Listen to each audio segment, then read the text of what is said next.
ಈಗ ಇಡೀ ಭಾರತ ಒಂದು ಅಂತ ಆಲೋಚನೆ ಮಾಡುವ, ವಿಶ್ವ ಒಂದು ಕುಟುಂಬ ಅನ್ನುವಂಥ ಭಾವನೆ ಇರತಕ್ಕಂಥ ಉದಾತ್ತ ಪರಂಪರೆಯ ವಾರಸುದಾರರು ನಾವು.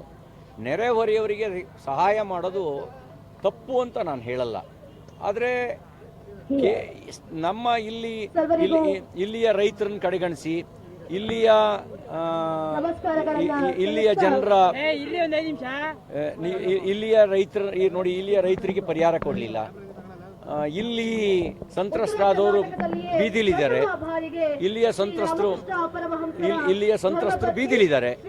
ಅದನ್ನು ಬಿಟ್ಟು ಅವರಿಗೇನು ಸಹಾಯ ಮಾಡ್ದಲೇ ಮಾಡ್ಲಿಕ್ಕೆ ಹೊರಟಿರೋದು ಅದು ರಾಜಕೀಯ ಗುಲಾಮಗಿರಿಯ ಸಂಕೇತ ಆಗುತ್ತೆ.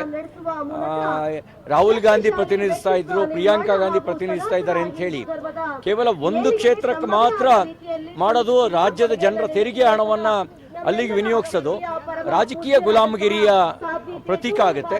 ಅದನ್ನು ನಾವು ವಿರೋಧಿಸಿದ್ದೇವೆ.